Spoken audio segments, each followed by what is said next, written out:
Fala pessoal do Grande Prêmio, Vitor Fazio aqui.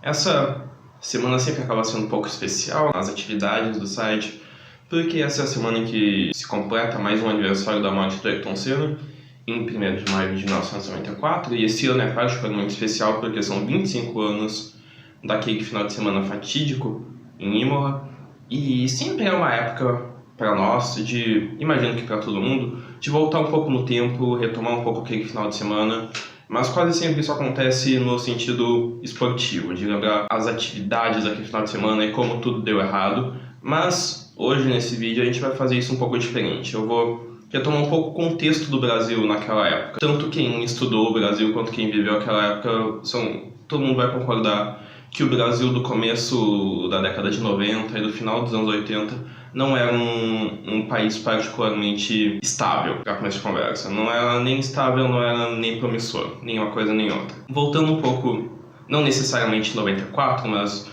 nos anos anteriores, basicamente o Brasil sofria muito com uma série de governos que tentavam controlar a economia. Bom, voltando mais ainda no tempo, porque a gente teve o, entre aspas, milagre econômico da ditadura militar, que deixou como herança uma década de 80 marcada por inflação, marcada por uma grande instabilidade financeira para a população, o poder de compra, enfim, as moedas foram progressivamente tendo menos valor, toda a questão de, por exemplo, os valores mudarem de um dia para o outro, as coisas se tornarem mais caras de um dia para o outro, simplesmente porque a inflação não parava, a inflação realmente crescia num ritmo alucinante.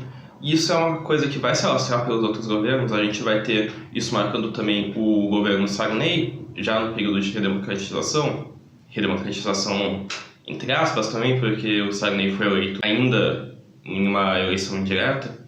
Só o Collor, em 89, que seria eleito em uma eleição direta, mas o Collor também não teria vida muito fácil, porque teria o impeachment em 92, depois de um governo um mandato muito conturbado. E aí, com o impeachment do Collor, a gente finalmente chega ao Itamar Franco, que é o presidente do Brasil em 1994, o presidente do Brasil quando o Ayrton Senna morreu. Mas eu acho que poucas coisas ilustram melhor a instabilidade financeira do Brasil no fim dos anos 80 e começo dos anos 90, como, por exemplo, as constantes mudanças de moeda. A gente tem em 86 o Cruzeiro, a moeda passando do Cruzeiro para o Cruzado. Em 89 a gente tem o Cruzado virando o Cruzado Novo. Em 90 a gente tem o Cruzado Novo virando o Cruzeiro, outra vez. Em 93 a gente tem o Cruzeiro virando o Cruzeiro Real. E é só em 94, em julho de 94, que a gente passa a ter o Real. Só que, claro, isso poucos meses após a morte do Ayrton Senna.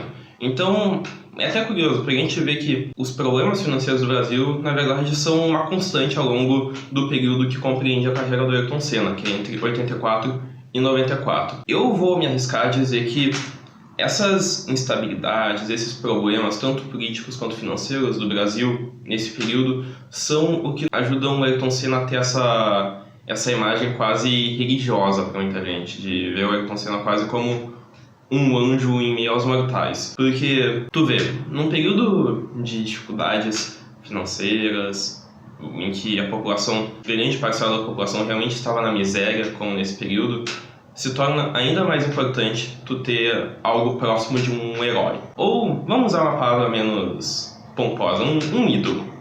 Ídolo é uma coisa mais concebível do que um herói. E o Ayrton Senna, sem dúvida, tinha tudo para ser um ídolo. Ele foi um ídolo.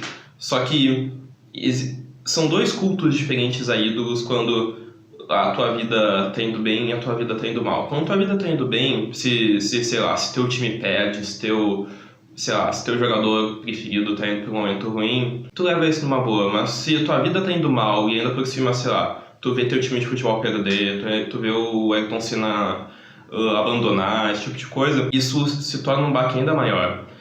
E eu sinto que o Ayrton Senna serviu como válvula de escape justamente por essas dificuldades que o Brasil tinha.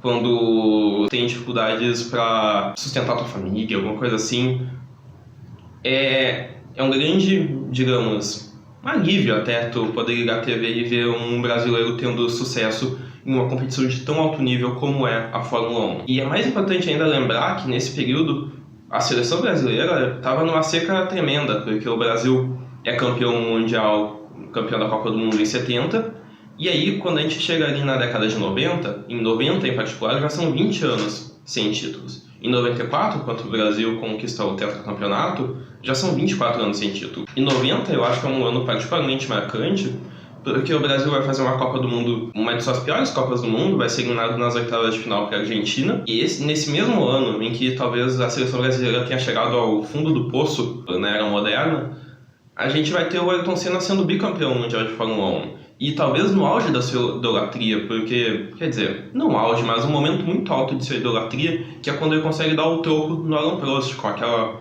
batida proposital no GP do Japão de 1990, e que ainda seria seguido pelo tricampeonato mundial em 91. Então a verdade é que o brasileiro médio, nos anos 80 e 90, ele não tinha qualidade de vida e ele não tinha uma seleção brasileira competitiva. Nesse contexto todo, o Ayrton Senna e ainda um pouco o Nelson Piquet, poucos anos antes, são dois pilotos que cumpriram um papel muito importante. Mas é claro, o Ayrton Senna vai alcançar um status de idolatria muito maior do que o Nelson Piquet, um pouco por ser essa coisa de o bom moço, sei lá, o homem que acredita em Deus, esse tipo de coisa, que nunca foi o perfil do Nelson Piquet. E claro, não digo que o Ayrton Senna é religioso em uma conotação negativa, é simplesmente um fato. Tem várias passagens do Ayrton Senna dizendo que ele viu Deus na pista no Japão em 88, quando ele ia conquistar o seu primeiro título mundial. Então, a verdade é que o GP de San Marino de 1994 é um divisor de águas não só para a Fórmula 1, que vai, a partir daí, passar por um momento de grande reestruturação em termos de segurança, mas também para a cultura brasileira, porque aí o Brasil perde o seu grande ídolo da Fórmula 1, também a partir daí a Fórmula 1 começa a se tornar cada vez mais neutra para os brasileiros, porque não tem mais um ídolo, vai levar mais 6 anos até o Brasil voltar a vencer uma corrida de Fórmula 1 com o Rubinho no GP da Alemanha de 2000, e enquanto isso o Brasil volta a retomar, digamos, volta a entrar nos trilhos economicamente, porque, como eu disse, ainda pouco após a morte do Ayrton Senna a gente vai ter o Plano Real. O Brasil, tanto com os governos Fernando Henrique no fim da década de 90, quanto nos governos Lula dos anos 2000, encontra uma estabilidade financeira e política também que não se via há muito tempo. Vai fazer muita diferença para a população brasileira, mas além disso a gente também vê outros meios,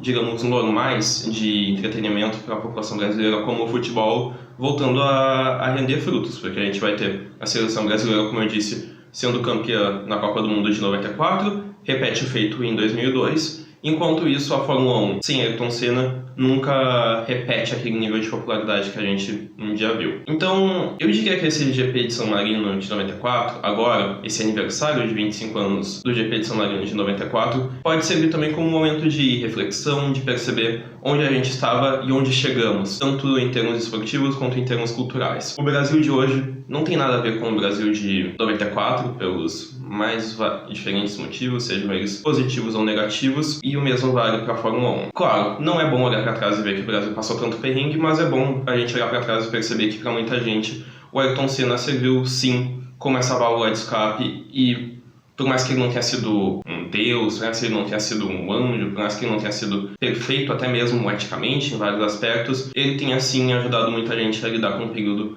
particularmente sombrio da história brasileira. Vídeo um pouco diferente hoje, mas espero que vocês tenham aproveitado, tá certo? Um abraço para vocês e até a próxima. Tchau!